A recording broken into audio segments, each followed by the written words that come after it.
Hello everyone, आज हम बात करेंगे चैप्टर नंबर 7 जिसका नेम है जावा बेसिक्स।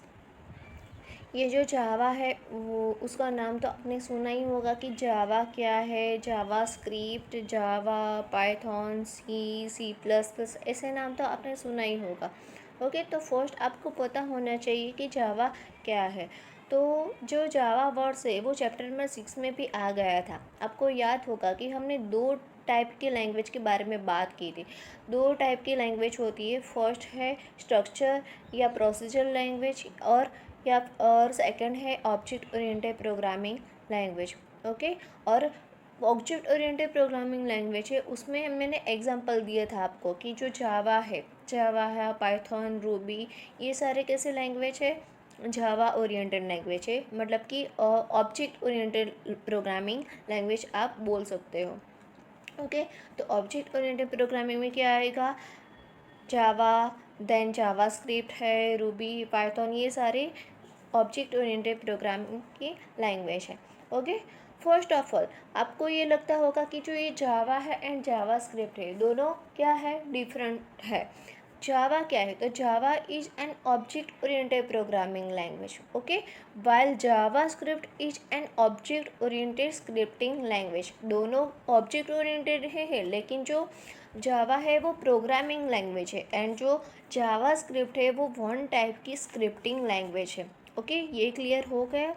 अब second, Java create applications that run in a virtual machine और browser when JavaScript code is run on a browser only.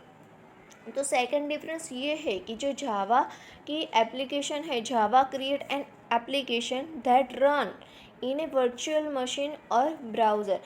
आप जो एप्लीकेशन क्रिएट करते हो जावा के अंदर उसे आप किस में रन कर सकते हो, वर्चुअल मशीन। वर्चुअल मशीन मतलब उस वर्चुअल कंप्यूटर भी आप बोल सकते हो, लाइक आपका कंप्यूटर। ओके, या फिर आप ब्राउज़र में भी उसे रन कर सकते हो। लेकिन जो जावास्क्रिप्ट कोड होता है वो सिर्फ किस में रन होता है, ब्राउज़र के अंदर रन होता है। देन सेकंड मतलब थर्ड डिफरेंस है उसका, Java code needs to be compile while JavaScript code are all in text. Java code को कंपाइल करने की ज़रूरत आपको पड़ती है। कंपाइल क्यों करते हैं कि आपने प्रोग्राम लिखा है तो प्रोग्राम में कोई एरर है, कोई आप मिस्टेक है, उसे ढूंढने के लिए हम क्या करते हैं, उसे कंपाइल करते हैं। ओके, तो वैसे ही JavaScript code are all in text, लेकिन जावा स्क्रिप्ट के जो कोड होते हैं वो टेक्स्ट में ही होते हैं। ओके, तो ये आपको समझ में आ गया है कि जावा एंड जावा स्क्रिप्ट क्या है। कंपाइलर क्या होता है, तो program that converts instruction into a machine code और lower level from so that they can be read and execute by a computer. जो हमारे प्रोग्राम होते हैं, इंस्ट्रक्शन होते हैं, वो किस में होता है, ओके, मशीन कोड के अंदर होते हैं। तो उसे हमें क्या करने की ज़रूरत पड़ती है कि हमें जो कंप्यूटर जो लैंग्वेज समझता है उसमें हमें ट्रांसफ़र करने की ज़रूरत पड़ती है। तो फिर हम किसका यूज़ करते हैं, कंपाइलर का यूज़ करते हैं। तो compiler is a software program that transfer high level source code that is written by a developer in a high level programming language into a low level object code, जिसे आप binary code बोल सकते हैं, binary code in machine language which can be understand by a processor. तो compiler क्या करेगा, compiler हम क्यों करते हैं, ओके, कि जो हम लिखते हैं, डेवलपर ने जो सोर्स कोड लिखा है तो वो लैंग्वेज तो हमारा कंप्यूटर नहीं समझेगा। क्यों, क्योंकि वो कंप्यूटर जो है वो सिर्फ हम बाइनरी लैंग्वेज समझता है, मतलब 0 1 से ही समझता है।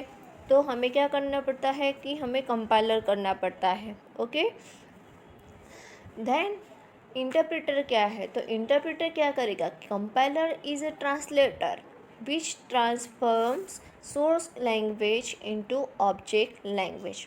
ओके, तो कंपाइलर क्या करेगा, सिर्फ एक ट्रांसलेटर आप बोल सकते हो कि कंपाइलर एक ट्रांसलेटर है, जो क्या करता है, ट्रांसलेट करता है सोर्स कोड मतलब कि यूज़र ने जो लिखा है वो सोर्स कोड को ऑब्जेक्ट लैंग्वेज या फिर मशीन लैंग्वेज के अंदर वो क्या करेगा, ट्रांसलेट करता है। ओके, तो इतना आपको समझ में आ गया है कि कंपाइलर का काम क्या है। Then interpreter converts the program by taking a single line at a time. Okay, interpreter क्या करेगा,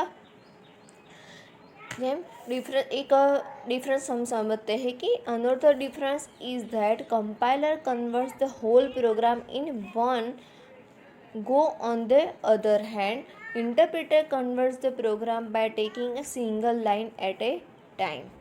अब ये कंपाइलर एंड इंटरप्रेटर में क्या डिफरेंस है कि जो कंपाइलर है वो क्या करेगा कि पूरे प्रोग्राम को क्या करता है, कंपाइलर करता है, चेक करता है। मैंने आगे भी आपको बताया कि वो क्या करेगा, दैन हमारी मशीन लैंग्वेज में कन्वर्ट करने के बाद वो चेक करता है पूरे प्रोग्राम में कि कोई मिस्टेक है, एरर है, तो वो पूरे प्रोग्राम को चेक करता है।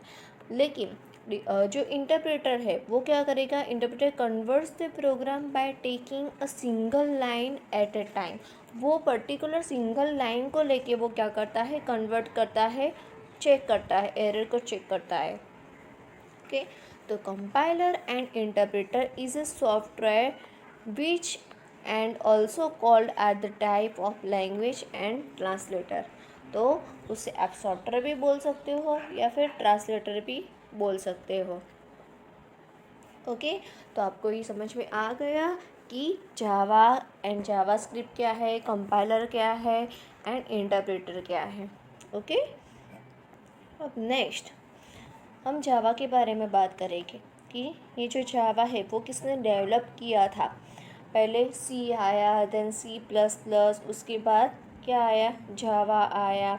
सी एंड C++ को थोड़ा अपडेट करके एक लैंग्वेज आई, डेवलप किया जिसका नेम है जावा। तो जो जावा है वो क्या है, ऑब्जेक्ट ओरिएंटेड प्रोग्रामिंग लैंग्वेज है। ओके, किसने डेवलप किया, तो it is develop by Sun microsystem in 1991।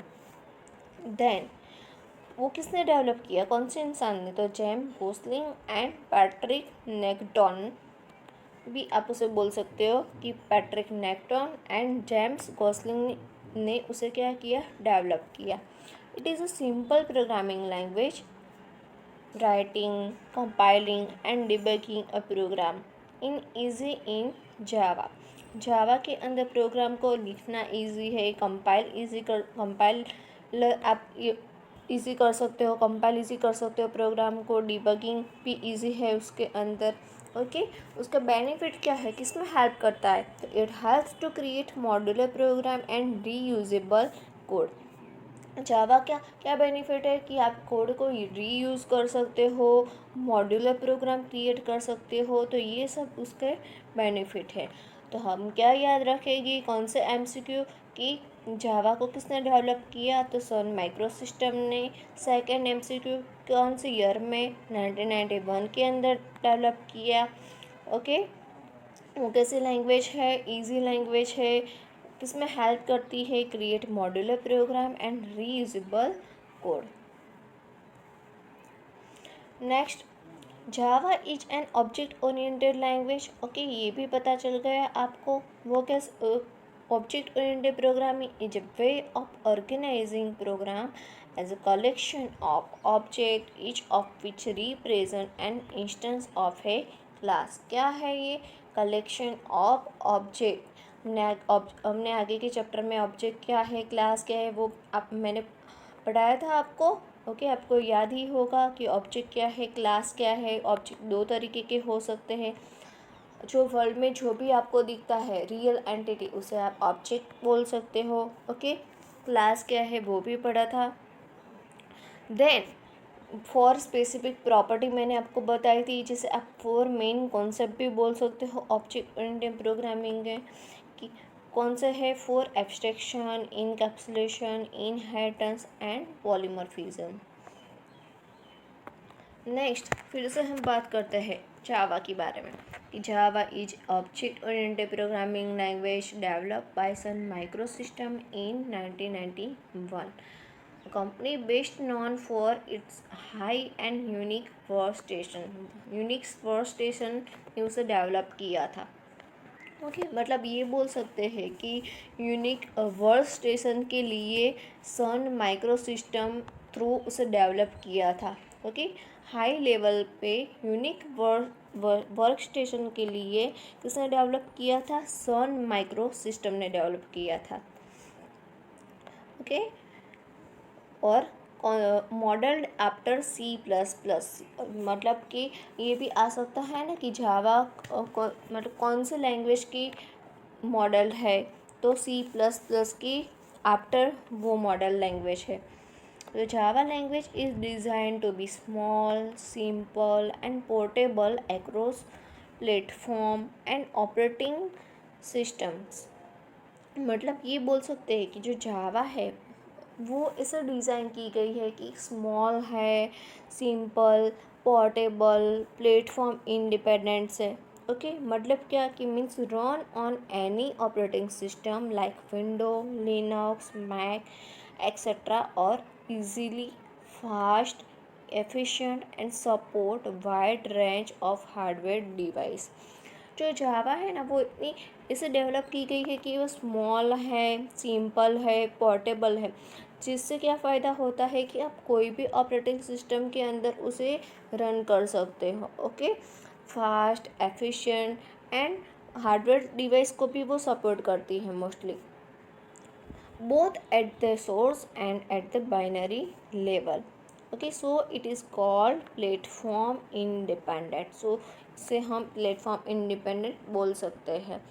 एक और बेनिफिट है कि move easily one PC to another PC, एक पीसी में से दूसरे पीसी में भी आप इसे ट्रांसफ़र कर सकते हो। Most of Java syntax are very similar to C language, C language से सिमिलर ही होती है मोस्टली उसकी सिंटेक्स। उसकी कैपेबिलिटी क्या है? Creating flexible, modular, reusable code. It includes a set of class library that provide basic data type, system input, output, capabilities and other utility functions. Okay जो Java है उसके अंदर एक और बेनिफिट है, क्या है उसमें? Set of class library. ये जो सेट ऑफ क्लास लाइब्रेरी किसके अंदर होती है? जेडीके के अंदर। जेडीके क्या है? जावा डेवलपमेंट किट, एक किट होती है जिसके अंदर ये सारी लाइब्रेरीज होती हैं और वो हमें मतलब वो इसलिए यूज़फुल होती है कि अगर कोई नेटवर्किंग का यूज़ करना है, देन इंटरप्रेटर प्रोटोकॉल का यूज़ करना है, ऐसे कोई टूलकिट फंक्शन का यूज़ करना है यूज़र को, तो उसके लिए ये जेडीके हमें हेल्प करता है कि जेडीके के अंदर ये सारी लाइब्रेरी हमें हेल्पफुल रहती है। Okay then programs written in Java compile into machine language that does not really exist in computer. This so-called virtual computer is known as the Java Virtual Machine. Okay जो जावा के programme हम लिखते हैं वो कैसे compile होते हैं? Machine language के अंदर कंपाइल होते हैं, तो उसे आप वर्चुअल कंप्यूटर भी बोल सकते हो, JVM जावा वर्चुअल मशीन भी उसमें बोल सकते हो। This is called Java bytecode या फिर जावा बाइनरी फाइल भी बोल सकते हो। मतलब कि हम जो लिखते हैं वो कौन सी लैंग्वेज में होता है? यूज़र की लैंग्वेज में होता है सोर्स कोड। फिर हमें मशीन को समझने के लिए हम किस में करेंगे? उसे कंपाइल करेंगे। तो जब वो कंपाइल हो जाता है तो फिर वो कंप्यूटर को हम जावा वर्चुअल मशीन भी बोल सकते हो या फिर बाइट कोड फाइल भी बोल सकते हो। Okay the only disadvantage of using byte code is it's slow execution speed. उसका एक डिसएडवांटेज क्या है कि उसकी स्पीड कैसी है? बाइट कोड की थोड़ी स्लो होती है। तो some tools convert Java byte code into native code, तो ऐसे सम टूल्स होते वो क्या करेंगे जावा की कि जावा बाइट कोड को नेटिव कोड में कन्वर्ट करते, और नेटिव कोड क्या है? वो फास्ट होता है, एग्जीक्यूशन वो फास्ट करता है, तो इसीलिए हम ऐसे कई टूल्स हो गए वो उस बाइट कोड को नेटिव कोड में कन्वर्ट करते हैं। Java program is composed of class. It should have at least one class and it must have main method in. हमें पता है कि जावा का जो प्रोग्राम होता है उसमें एटलीस्ट वन क्लास तो होना ही चाहिए और एटलीस्ट वन मेन मेथड होनी चाहिए, क्योंकि जो मेन मेथड होती है वो क्या करती है, जो प्रोग्राम का जो फ्लो होता है वो वही उसे कंट्रोल करती है। नेक्स्ट बात करेंगे हम एडवांटेज ऑफ जावा। आगे तो हमने देखा कि रीयूजेबल कोड है, प्लेटफॉर्म इंडिपेंडेंट है, पोर्टेबल है। उसके अलावा कैसी लैंग्वेज है, सिंपल है, फैमिलियर है, ऑब्जेक्ट ओरिएंटेड है, कंपाइल कर सकते हो, कंपाइल एंड इंटरप्रेटेड है, प्लेटफॉर्म इंडिपेंडेंट एंड पोर्टेबल है, रोबुस्ट है मतलब रिलायबल है, सिक्योर भी है, डिस्ट्रीब्यूटेड है, डिस्ट्रीब्यूट भी कर सकते हो, एक पीसी में से दूसरे पीसी में भी ट्रांसफ़र कर सकते हो, इंटरनेट से यूज़ करके भी शेयर कर सकते हो। देन मल्टी थ्रेडेड है, ओके, डायनेमिक एंड एक्सटेंसिबल भी है। तो ये सारे जावा के एडवांटेज है। Okay guys, thank you. I hope आप सबको ये समझ में आ गया होगा कि जावा क्या है, जावा स्क्रिप्ट क्या है। Okay, thank you.